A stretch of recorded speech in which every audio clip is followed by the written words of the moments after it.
किताब मैं आप सबके सामने लेकर आई हूँ वो है हृदय दीप, और ये बानू मुश्ताक जी की किताब है और इसको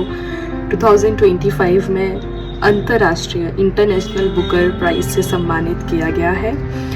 इस किताब में ये जो साउथ इंडियन मुस्लिम जो लेडीज़ हैं उनके ऊपर पूरी ये 12 स्टोरीज़ हैं जो इसमें दी हुई हैं, वो उन पर लिखी गई है। जो मुस्लिम लेडीज़ होती थी वो कैसे चीज़ों को फेस करती थी, और इसमें ये बताया है कि मतलब सबसे ज़्यादा इम्प्रेसिव जो चीज़ थी वो ये थी कि जो बानू मुश्ताक जी ने इसमें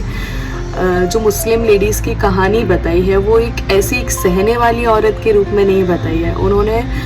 एक लेडीज़ को इस तरीके से इन स्टोरीज़ में पेश किया है कि वो लड़ती हैं, अपनी गलतियाँ पूछती हैं, बोलती हैं, समझती हैं, क्वेश्चन करती हैं,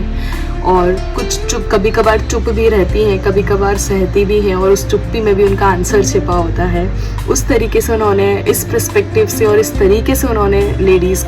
मुस्लिम लेडीज़ को इस किताब में पेश किया है। आप सबको पढ़नी चाहिए और पढ़कर मुझे कमेंट में बताने कि आपको इनमें से कौन सी स्टोरीज़ अच्छी लगी, क्योंकि जब आप ये पढ़ोगे ना तो आपको लगेगा ये सारा एकदम आपकी आंखों के सामने हो रहा है। कुछ स्टोरीज ऐसी होती है कि आपको लगता है ये तो मेरे सामने हो रहा है, या मैं भी इस स्टोरी में इन्वॉल्व हूँ, या मैं एक दर्शक की तरह वहीं पर प्रेजेंट होकर वो सारी चीज़ें देख रही हूँ। तो घर की कहानी होती है, घर पे किस तरीके से लेडीज़ को मैनिपुलेट किया जाता है, या फिर किस तरीके से छोटी छोटी बातों से लेडीज़ को इग्नोर किया जाता है, वो सारी बातें। और खुद के लिए लेडीज़ का उन सब के बीच खुद के लिए खड़ा होना, उन सब के बीच खुद के लिए रास्ता निकालना, वो कैसे निकाला जाता है, वो सारी बातें आपको इस हृदय दीप नाम की किताब में ज़रूर मिलेगा। और आप बिल्कुल पढ़ना